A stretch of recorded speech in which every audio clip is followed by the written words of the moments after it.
Mateo capítulo 5, verso 1 al 4. Amén.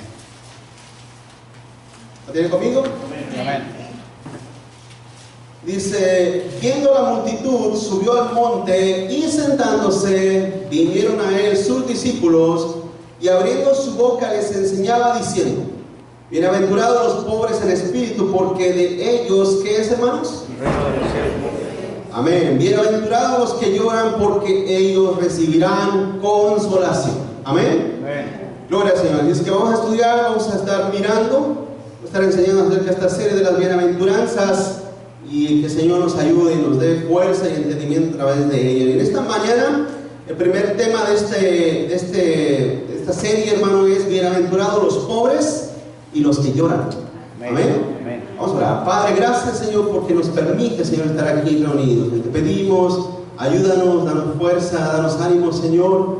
Padre, que tu Espíritu, Señor, nos dé fuerza, Señor, en el corazón, en el alma, y que tu palabra, Señor, siempre sea, Señor, el ánimo, la fuerza, el agua que necesitamos, Señor, para vivir, para sustentarnos, Señor, cada día, mi Dios. Te lo pido en el nombre de Cristo Jesús, Señor. Gracias por todo, mi Dios. Amén y amén. Gloria a Dios. Toma su asiento, hermanos.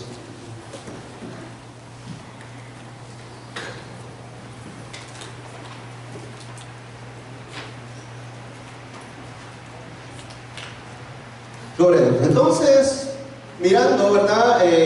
Como leíamos, mirando lo que el Señor Jesús hizo, hermano, dice la Biblia, subiendo a ese monte, este sermón que está del capítulo 5 al capítulo 7 del libro de Mateo, hermano, es uno de los sermones, se puede decir que son las palabras registradas por medio de los apóstoles, en este caso por Mateo, que hablan acerca de lo que Cristo enseñó, hermano, donde se puede decir que habló básicamente todo lo que el ser humano necesita hablar. En esos 3 capítulos están resumidos.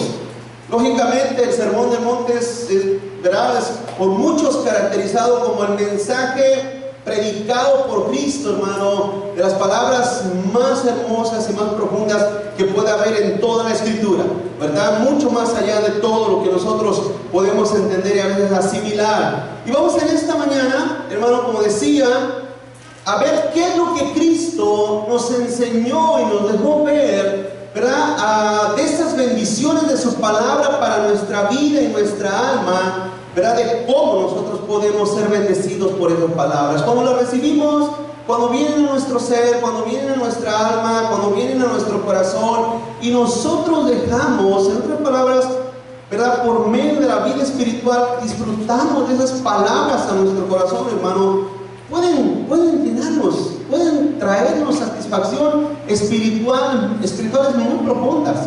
Y Cristo dijo, ¿verdad? Como decimos, dice, perdón, el verso 2, dice, abriendo su boca les enseñaba. Y en el verso 3 comienza la primera bienaventuranza. La palabra bienaventurados, ¿verdad? Si usted no lo sabía, se traduce por la palabra feliz. La palabra griega que significa feliz. Felices aquellos que son pobres en espíritu, porque de ellos es el reino de Dios. Dijo Cristo Jesús.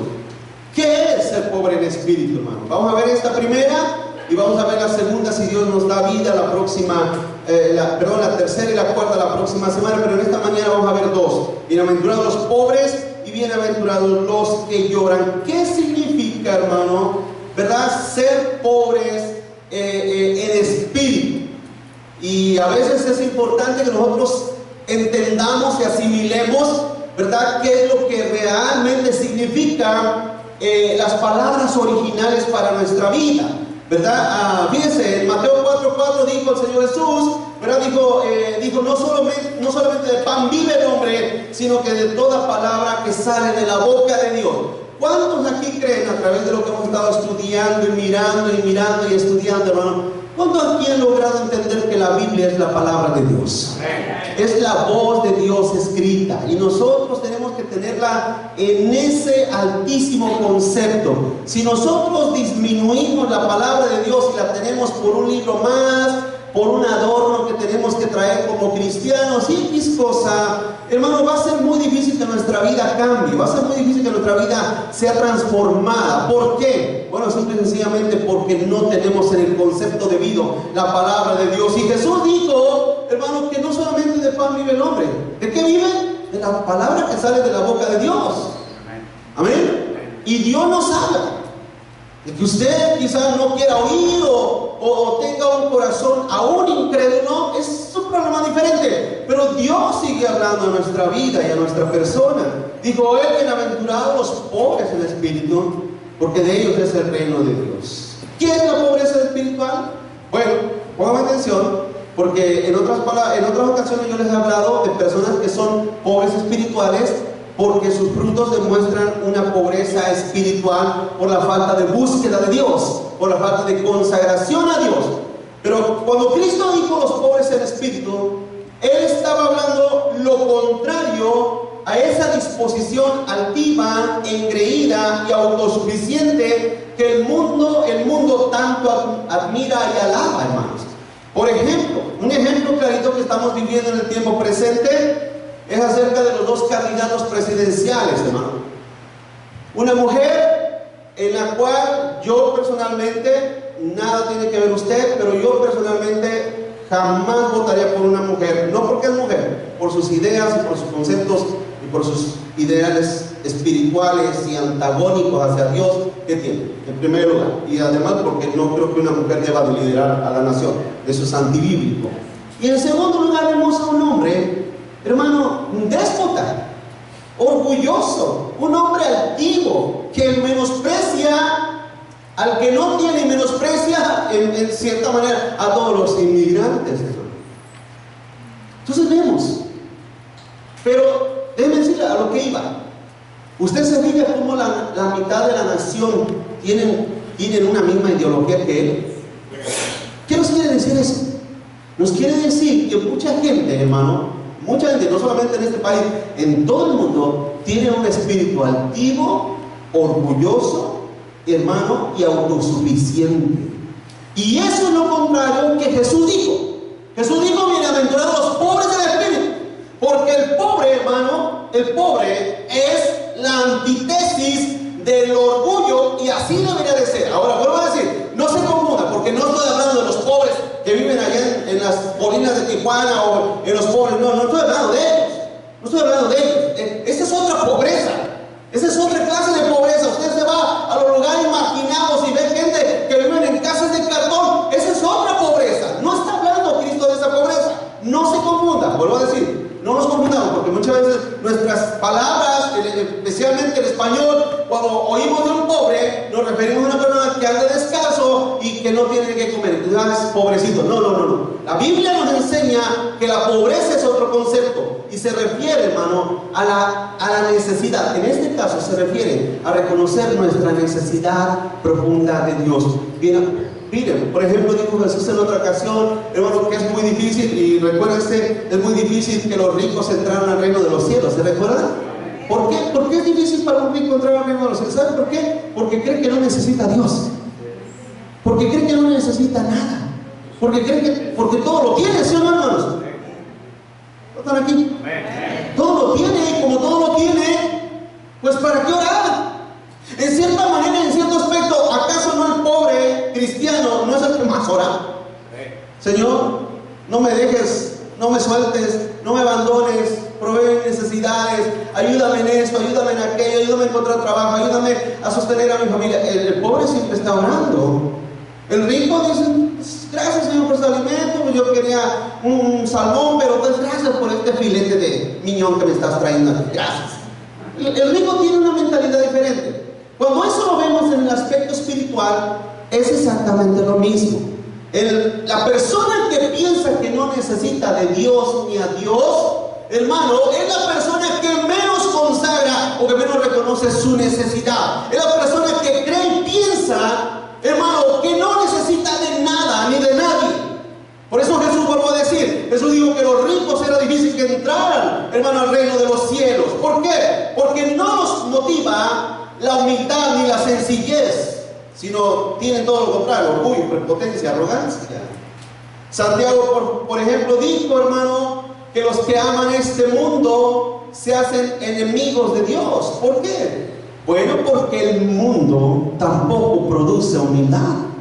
El mundo produce orgullo, produce vanagloria, y lo podemos ver, por ejemplo, a través de la farándula, hermano. Todos los artistas, todas estas personas que están detrás de las pantallas, ellos pretenden que no necesitan a nada, no necesitan a nadie, porque lo mundano, lo único que produce es arrogancia. Escúchame lo que le digo: arrogancia. Entonces, hermano, ¿verdad? Vuelvo a decir, ¿quiénes son esos pobres en espíritu? Ya vamos hacia eso. ¿Quiénes son esos pobres en espíritu? Cristo los tiene por bienaventurados, Cristo los tiene por felices. Tenemos que aprender a buscar esa pobreza de espíritu. Y lo más importante, hermano, de un ser humano, de un cristiano, hermano, lo hace, pero no es lo que tiene, sino lo que es. Escúcheme, nosotros en Cristo tenemos que reconocer qué somos ahora. No es tanto qué tenemos, porque lo que tenemos no es lo que nos da valor, sino lo que somos por medio de Cristo Jesús. Le voy a leer el mismo verso 3 de otra versión. Dice: Dios bendice a los que son pobres en espíritu y se dan cuenta de la necesidad que tienen de Él, porque el reino de los cielos les pertenece. ¿Qué es la gracia? La gracia es reconocer que estamos perdidos y condenados al infierno.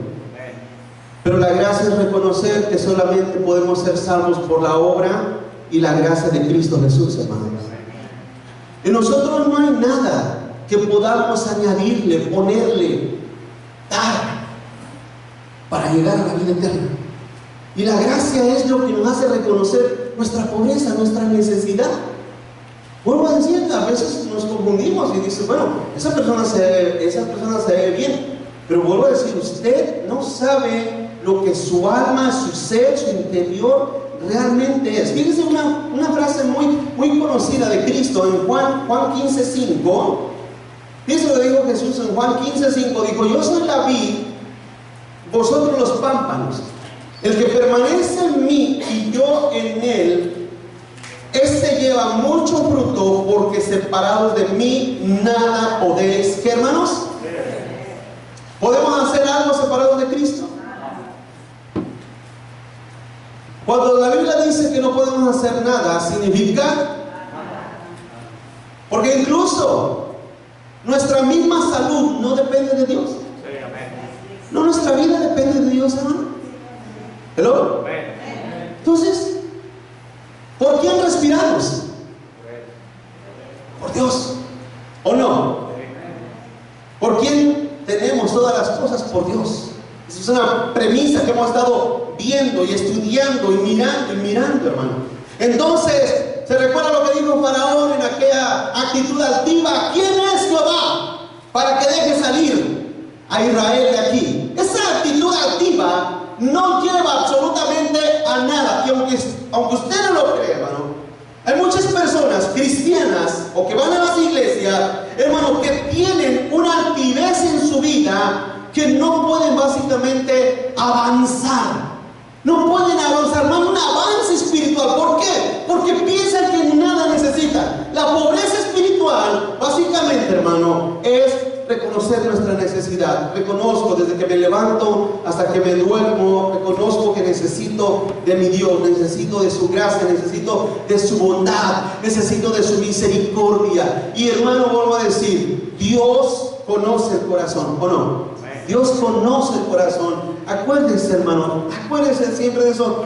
Tengo que estárselo repitiendo constantemente. No es lo que tienes como Dios te va a mirar. Es más, no es ni tu necesidad. No es el hecho de que te la pases tú pensando en tu necesidad que Dios va a acudir a ti.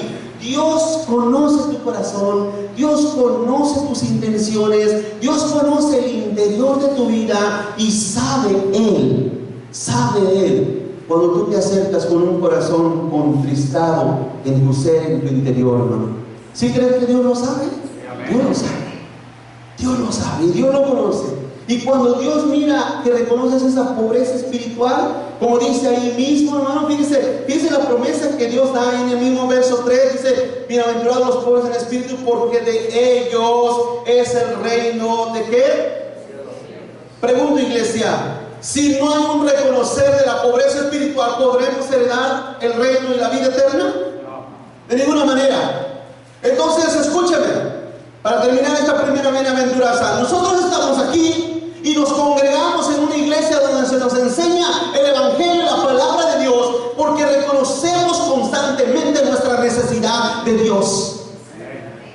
No porque seamos gente que no tengamos otras cosas que hacer o que no tengamos quizás otros anhelos, pero todo anhelo, hermano, que en nuestras vidas está, aparte de la voluntad de Dios y aparte de buscar la gracia de Dios constantemente, no es bueno, no es agradable a Dios. Nosotros debemos de buscar a Dios, anhelarlo en nuestro corazón, cada día de nuestra vida, cada día de nuestra persona. En el Antiguo Testamento, el pueblo guardaba un día de la semana, hermano, que era el sábado. Y ese sábado lo guardaba celosamente. Cuando vino la gracia por medio de Cristo, nosotros ya no vivimos bajo un día, ya no vivimos honrando ni viviendo en temor un día. Ahora vivimos todos los días de nuestra vida buscando la misericordia y la bondad de nuestro Dios. ¿Cuántos entienden, hermano, que ahora la gracia es todo? La gracia es todo. Dice ahí mismo, continuamos leyendo el verso 4, vamos a la segunda bienaventuranza. Dice, bienaventurados los que lloran, porque ellos, ¿qué, hermanos? Recibirán consolación. No nos gusta llorar, porque el llorar es sinónimo de tristeza. El llorar es sinónimo de quizás soledad. El llorar es sinónimo de que estamos pasando por una aflicción en nuestra vida. No nos gusta llorar. No hay el deseo constante de llorar. Dicen los psicólogos que si lloras, pues te desahogas. Por eso muchas iglesias practican el llorar. Y lo practican como una terapia. No lo practican por... Es una cosa, hermano. Y digo, escúchame lo que le digo. Porque hay gente que llora cada semana, pero nunca cambia. ¿O no? Cada semana lloran en los servicios, pero nunca cambian. Porque llorar psicológicamente causa un desahogo. Pero aquí no está hablando de llorar por llorar. Ay, es que lloro, ¿por qué lloras, hermano? Es que mira, no tengo trabajo. No está hablando de eso. Cuando usted reconoce su pobreza y reconoce que necesita a Dios, debe ser una cosa. Cuando Dios le extiende su misericordia y su bondad, ahora sí, espiritualmente la naturaleza es que lloramos. Porque en cierta manera, hermano, escuchen una cosa. No solamente el dolor causa ganas de llorar. En el cristiano, en la persona, cuando se arrepiente, también causa llorar. Y debe ser una cosa.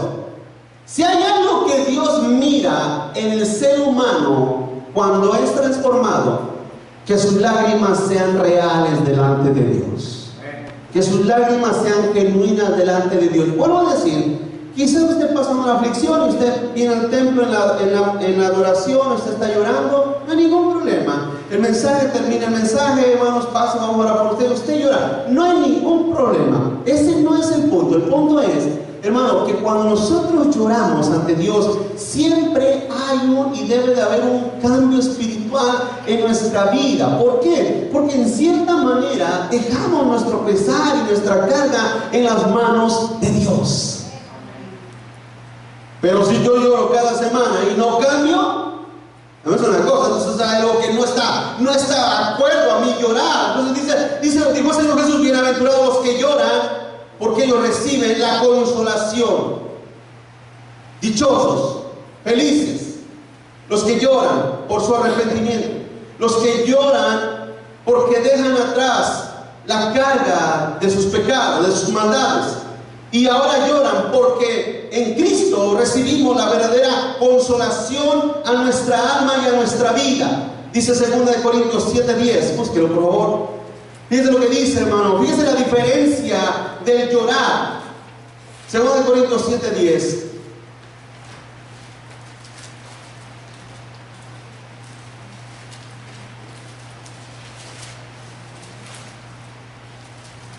la tristeza que es según Dios, ¿produce qué, hermanos? ¿Qué produce? ¿Sí? De que no hay que arrepentirse. Pero la tristeza del mundo produce ¿qué? ¿Es válido llorar y entristecernos?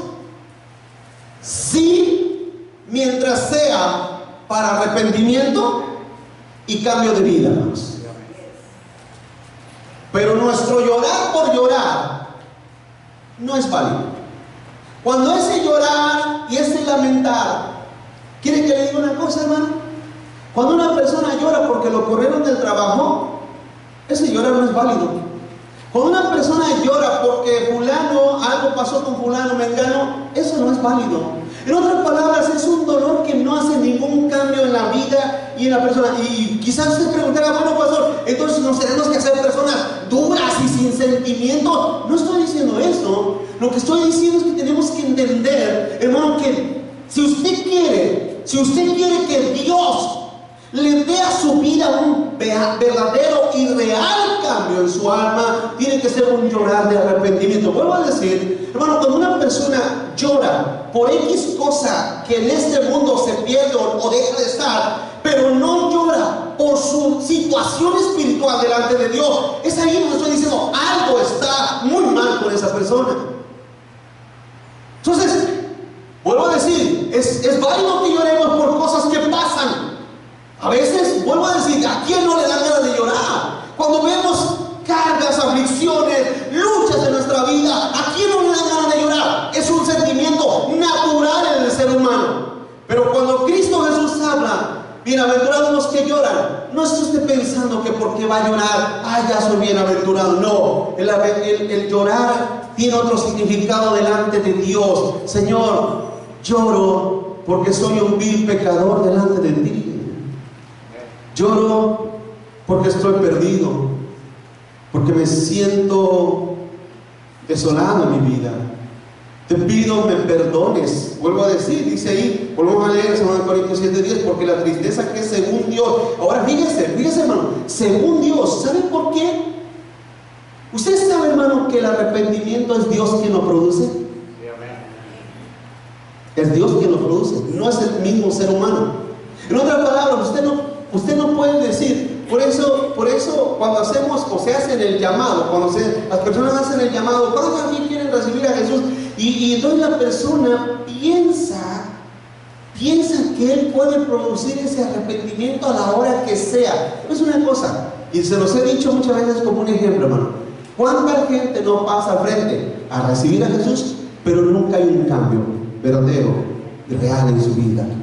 ¿Saben por qué? Porque no fue real, porque no lo produjo Dios, porque lo produjo, mire hermano, yo he mirado a mucha gente que en el momento que está pasando una aflicción, sí se arrepienten de todo.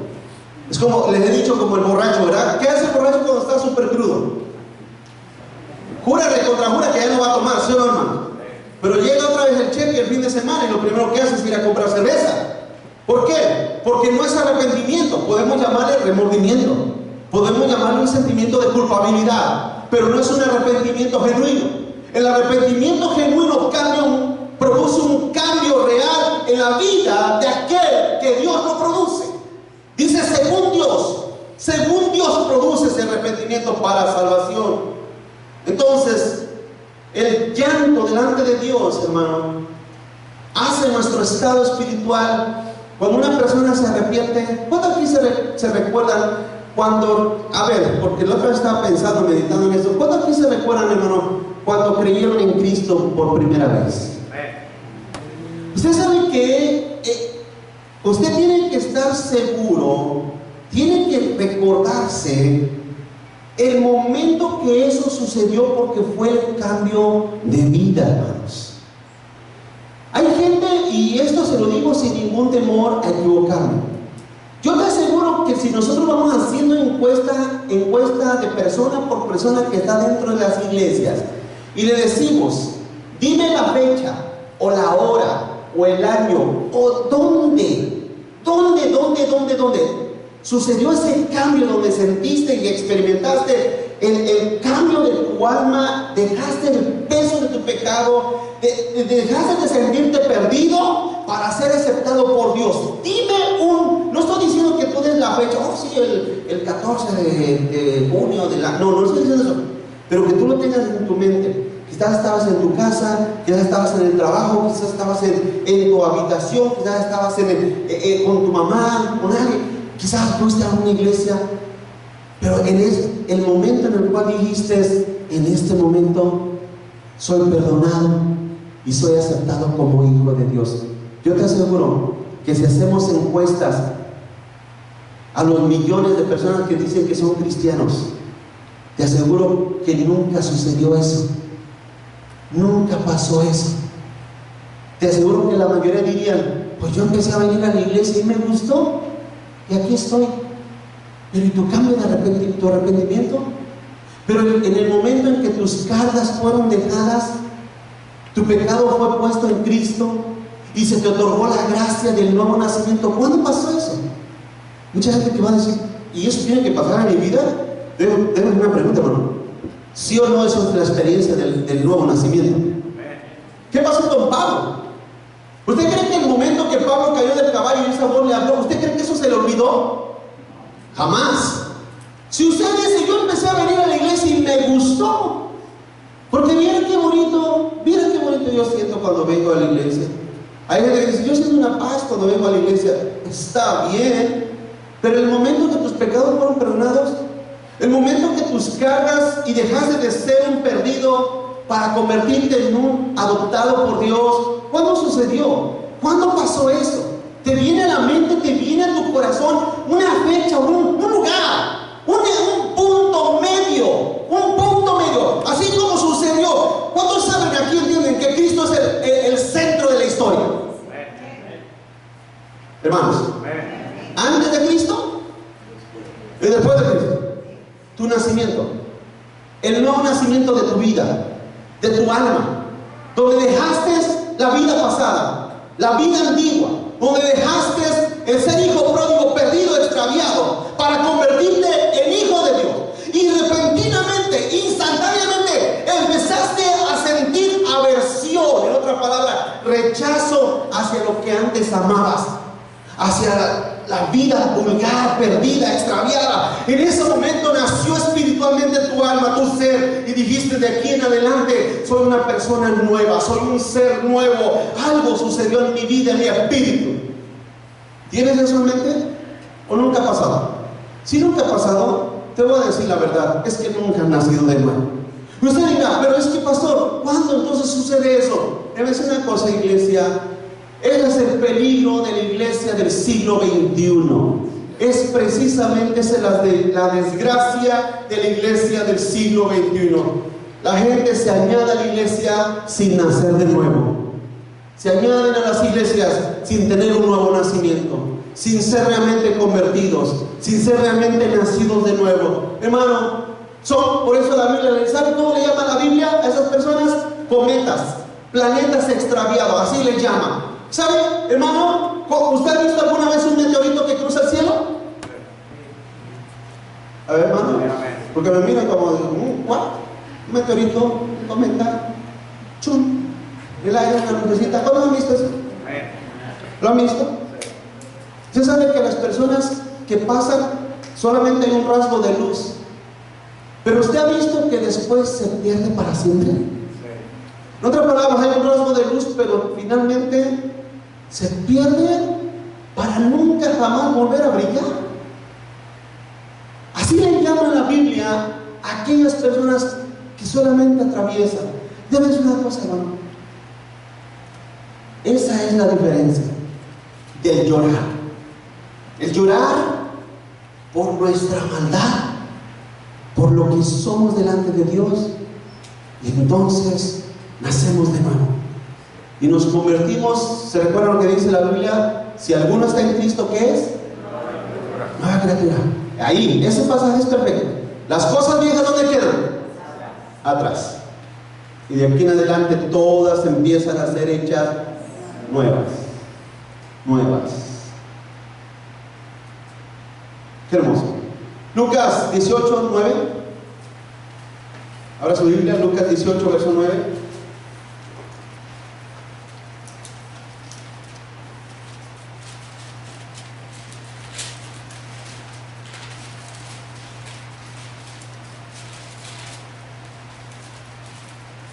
¿Lo tienen? A unos que confiaban en sí mismos como justos y menospreciaban a los otros, dijo también esta palabra: dos hombres subieron al templo a orar. Uno era fariseo y el otro publicano. Al fariseo, puesto en pie, oraba consigo mismo de esta manera. Fariseo: Dios, te doy gracias porque no soy como los otros hombres. En cierta manera era medio agradecido. ¿Amén, hermanos? ¿Cuántos que me van siguiendo, hermanos? Dice: no soy como los otros hombres, ladrones, injustos, adúlteros, ni aún como este publicano. Fíjese, ¿verdad? Porque esas personas que confiaban en sí mismos se creían justos y menospreciaban a los otros. Dice: no como este publicano. Fíjese lo que dice el verso 12: ayuno 2 veces a la semana, doy el diezmo de todo lo que gano. Pregunto, hermanos, pregunto, ¿este hombre no practicaba una vida religiosa externa perfecta?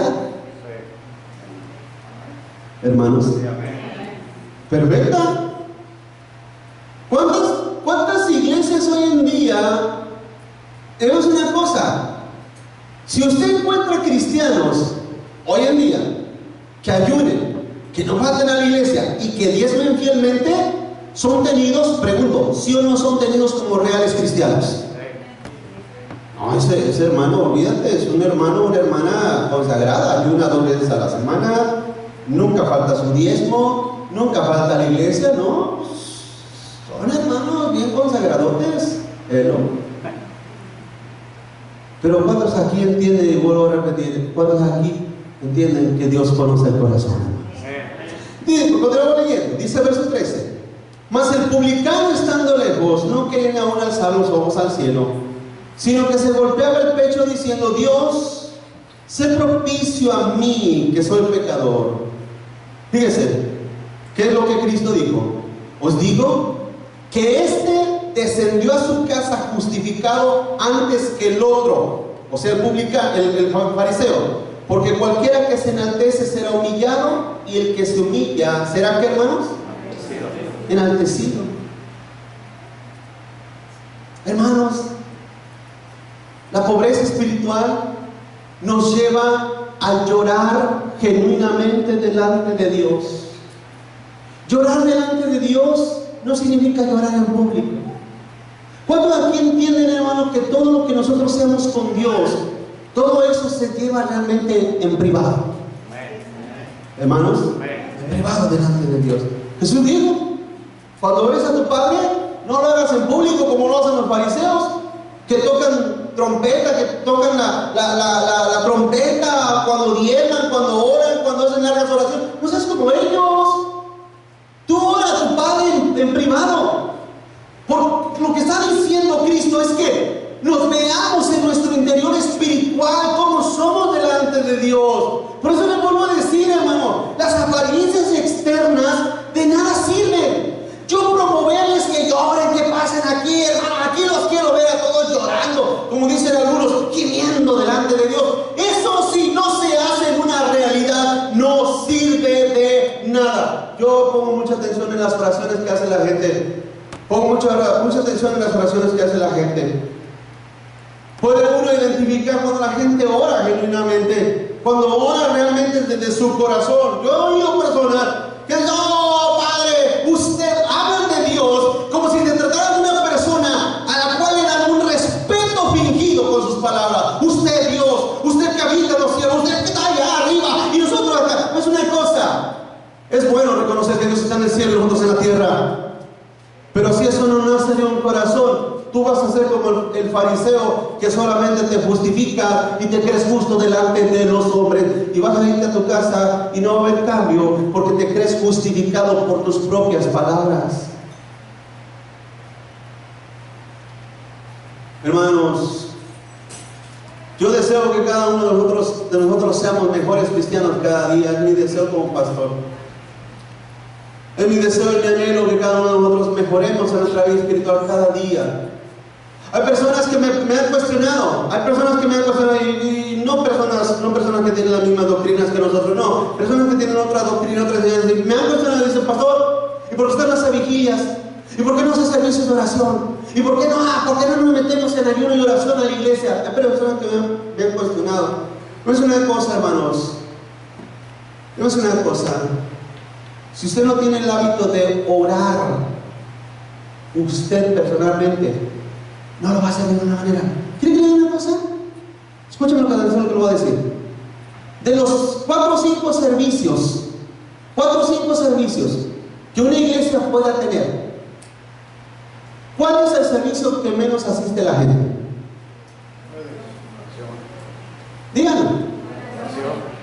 ¿De oración? ¿Para qué nos andamos por hipocresías? Ora en tu casa. ¿No es un amén? Ora en tu casa. Allá, cuando ores en tu casa, eso se va a ver reflejado aquí. Pero nosotros queremos apantallarnos aquí, cuando nuestras casas son unos desastres. Ora en tu casa. No podemos. Es cierto, la iglesia ora. Oramos. Y de hecho oramos. Pero el hecho de imponer, no, es que si no hay oración no hay poder. Quiero decir una cosa. El poder de Dios no está en la oración. El poder de Dios está en la palabra de Dios. Entonces, amén, hermanos. Es bueno orar. Yo jamás he menospreciado la oración. La oración es necesaria. Pero si usted ora sin obedecer la palabra de Dios, es lo que hizo este fariseo. Pasan aquí conmigo, hermano. Él se autojustificaba a sí mismo. Y él externamente cumplía con una religiosidad, pero no lloraba en su interior. En realidad su llanto no era genuino desde su corazón. Cristo Jesús dijo: bienaventurados los que lloran, porque ellos recibirán consolación. Isaías 57, hermano. Vamos un poquito más rápido. Isaías 57, verso 15. Fíjense cómo Isaías miró a Dios. Fíjense cómo lo miró. Isaías 57, verso 15 dice: porque así dijo el alto, ¿y qué, hermanos? El que habita en la eternidad y cuyo nombre es el Santo.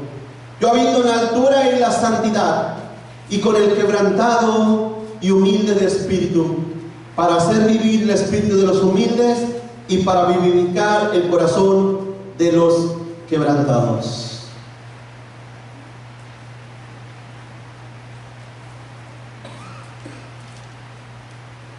¿Qué verdad más clara a nuestra alma y a nuestra vida?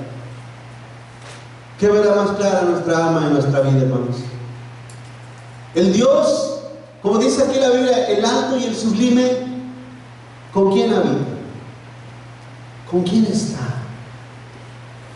Con el que es humilde en su espíritu y que vive quebrantado en su alma y en su ser. El espíritu humilde. Ahí está Dios. Ahí está el Señor. Y Dios nos ayuda. Y Dios nos da fuerza. Y Dios nos alienta. Y Dios nos sigue llevando adelante. Y nos seguirá llevando adelante. Amén, hermanos. Nos seguirá llevando adelante. Sí es Dios. Yo lo conozco personalmente. Y cuando me refiero, no es que lo he visto en persona, pero sé cómo es Dios. Sé exactamente cómo es Dios por su palabra. Y déjame decir una cosa, sin temor a equivocarme, sé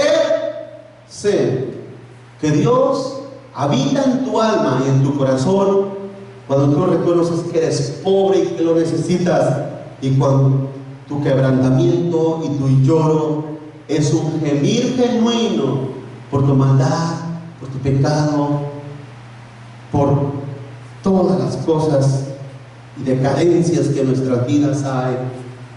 Bienaventurados los que lloran, bienaventurados los que tienen esa convicción de pecado y de maldad en sus vidas. Recuérdese lo que le estoy diciendo. Si no tienes una fecha exacta. Y cuando me refiero no es que te acuerdes de la hora, de la fecha, del día, exactamente dónde estabas. No me refiero a que en tu mente bien. Tienes que hace 10 años, hace 15 años, hace 20 años, hace 10 años, hace 5 años, hace 3 años, el año pasado. Pero ese momento que Cristo vino a tu vida, cambió tu vida, tú pasaste en sentido figurado y espiritual, pasaste de negro a blanco, hermanos. ¿Vas a estar aquí conmigo? Si no tienes ese cambio, si no tienes en tu mente ese cambio real, sí, pastor. Yo me recuerdo clarito cuando mi vida estaba perdida, pedí perdón al Señor, le dije ayúdame, le pedí su ayuda, le pedí que tuviera misericordia de mí que soy pecador, y en ese momento pasé de oscuridad plena a la luz total. En ese momento pasé de estar en una vida negra a una vida blanca. Pasé de estar en una vida perdida, en ese momento fui encontrado. Pasé de no conocer a Dios a conocer a Cristo. Si no hay eso en ti, es porque no hay un nacimiento nuevo en tu vida y en tu alma, hermanos. No lo hay. En tu vida es como este fariseo. Como ese fariseo.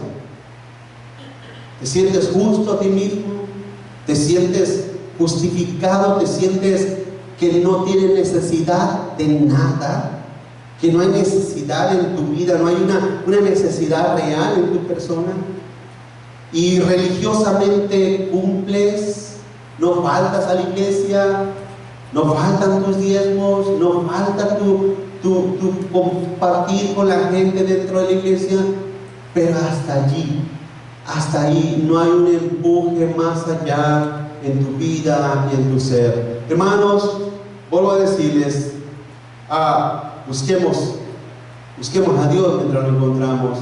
Cuando no reconocemos y cuando reconocemos, hermanos, la ruina de nuestro propio corazón, eso nos hace llorar.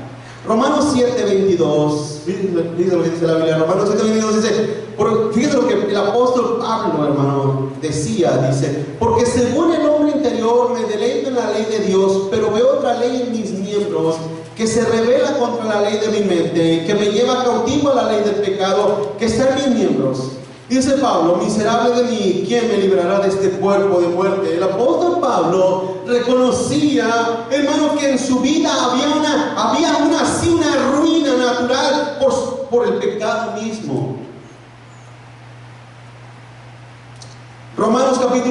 Hebreos 12, verso 1, dice, por tanto nosotros también teniendo en derredor nuestro tan grande nube de testigos, despojémonos de todo peso y del pecado que nos asedia, y corramos con paciencia la carrera que tenemos por delante, puesto los ojos en Jesús, el autor y consumador de la fe, el cual por el gozo puesto delante de él sufrió la cruz, menospreciando lo oprobio, y se sentó a la diestra del trono de Dios.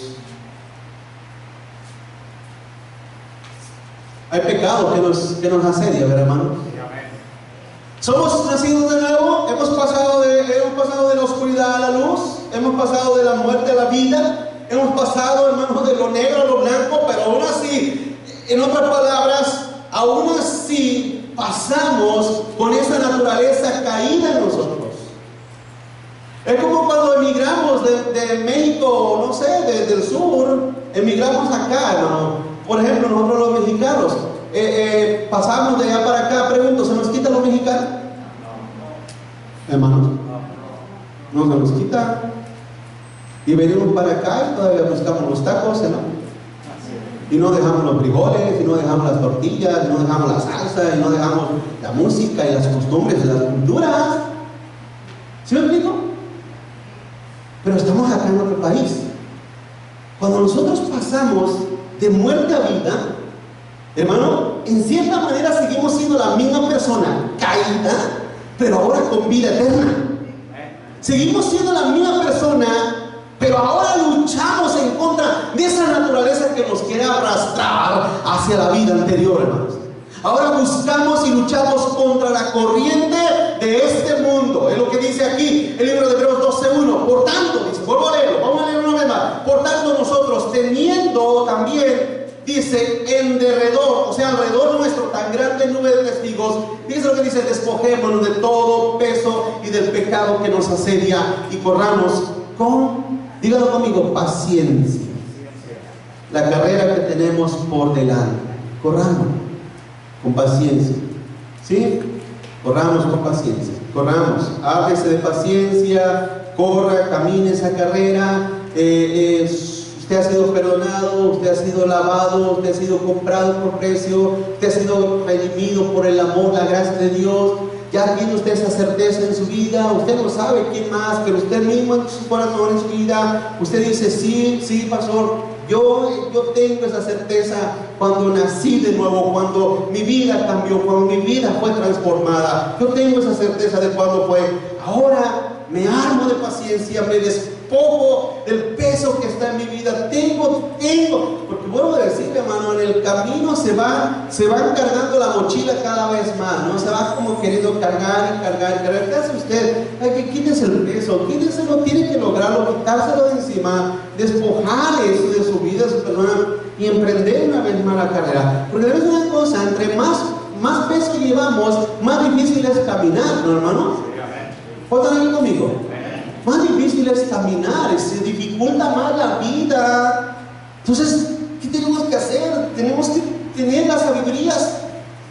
Nos despojamos de las cosas que están asediando nuestra vida, que están tratando de cargarse a nosotros. Nos despojamos de ellas y corremos la carrera hacia la vida eterna, hacia la gloria de Dios, hacia la cruz, hacia esa vida que buscamos cada día mejorar y ser mejores.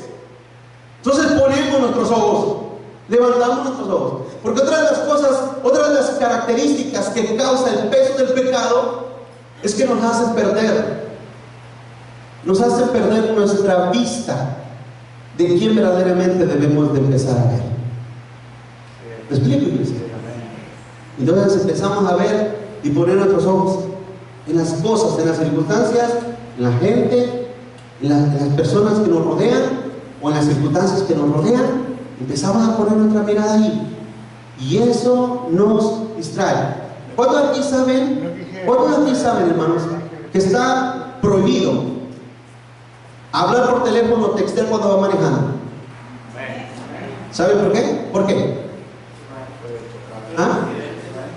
Porque se distrae uno. Usted sabe que, según las estadísticas, se han causado más muertes, más accidentes por ir en el teléfono que por ir tomado. Fíjese hasta qué condición se ha llegado. Una persona que va en el celular tiene más probabilidades de causar un accidente, matarse o matar a alguien, que una persona que va tomada. En otras palabras, y esas son las estadísticas que dan las aseguranzas. ¿Por qué se mató? Por el celular. ¿Por qué se volteó? Por el celular. ¿Por qué chocó contra la pared? Por ir en el celular. ¿Por qué le pasó arriba al ciclista que iba al lado de la carretera? Por ir en el celular. Y ven las estadísticas de los que van tomados, hermanos, llegan salvos a sus casas. Lo que les estoy dando a entender, que si usted pone sus ojos en las circunstancias que lo rodean, hermano, eso lo distrae de su carrera. Eso lo distrae de su vida y de su carrera, hacia dónde va, hacia dónde usted está caminando. ¿Lloramos? ¿Qué hacemos? Cuando usted mira que ya se desvió, que sus pasos, su rumbo ya va hacia otro lugar, ¿qué hacemos? Lloramos, pidiendo perdón al Señor para que Dios nos vuelva otra vez, hermanos, ¿a qué? Al camino, a su verdad, que nos regrese, que nos dé la fuerza, que nos dé otra vez el ánimo, la fuerza. No hay nada en esta vida que valga la pena después del Señor. Nada. No hay nada, hermanos. Si es que ponga sus ojos, dice el verso 2, puesto los ojos en Jesús, el autor y el que consume tu fe, el cual por el gozo puesto delante de él sufrió la cruz, menospreciando el oprobio, y se sentó a la diestra del trono de Dios. Termino diciendo, hermanos, ¿se recuerdan cuando salió aquella película La Pasión de Cristo? ¿Cuántos se recuerdan de ella? ¿Cuántos la miraron? ¿Cuántos la han mirado? Pues en primer lugar, levanten cuando la han mirado. ¿Se recuerdan cuando salió? ¿Se recuerdan cómo mucha gente iba a la iglesia cine y lloraban. ¿No se recuerdan? Había estadísticas de personas de que los cines se abarrotaban, no solamente mirándolo una vez, la miraban 2, 3 veces, 4 veces. Fue un boom esa película, por la crudeza, por la realeza, por la forma tan gráfica que se enseñó o se trataba de visualizar el sacrificio de Cristo. Y hubo millones de personas que lloraron al ver eso. De hecho, yo me recuerdo cuando estaba niño, hermano, y se miraban aquellas películas, ¿verdad?, de la pasión de Cristo, cuando estábamos niños, y eran malos actores, aquellos actores mexicanos. Y yo me recuerdo a mi abuelita llorando y decía, déjenlos infelices. Y miraba a la abuelita que estaba enojada contra los que le pegaban al Cristo que iba allí. Los efectos de hoy en día son más reales, tratan de mostrar una realidad. Y millones de personas lloraron en Estados Unidos por la película de la pasión de Cristo. Pero ese llorar no fue válido delante de Dios, hermanos. Eso no valió nada. ¿Sabes por qué? Porque lloraban en los cines, salían de ver la película y volvían al mismo ritmo de su vida. Más bien era una terapia, ¿no, hermanos? Vemos una cosa. Dios quiere ver tu llanto, pero que sea un llanto de arrepentimiento.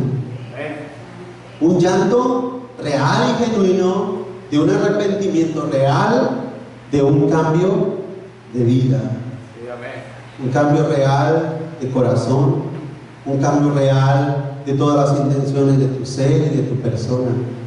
Amén, hermanos. Esa es la realidad delante de nuestro Dios, hermano. Entonces, Cristo, que conoce los corazones, Él sabe a quién le ha dado el arrepentimiento. Cuando usted tenga ese arrepentimiento, no necesariamente tiene que llorar lágrimas físicas, aunque quizás sí las haya. No digo que no. Yo creo que la persona llora, pero es un llorar que quizás sea en tu corazón, en tu ser interior, en tu vida privada. Señor, perdóname, realmente te pido perdón por mi vida. Ayúdame a obedecerte, a seguirte, a honrarte. Ayúdame, dame la fuerza, dame de tu espíritu en mi vida y en mi ser. Dame esa fuerza, dame de tu espíritu para poder obedecer. Ese llorar se convierte en genuino cuando reconoces tu pobreza espiritual. Amén. Cuando reconoces tu necesidad profunda de Dios. Amén, hermano. Amén. Cuando hay ese reconocer real de Dios. No tienes nada. Dijo Pablo, nada trajimos, nada nos llevaremos. No te confíes en nada de este mundo. Pon tu confianza en Cristo Jesús. Vamos a orar, hermano. Tiene su rostro ahí donde está.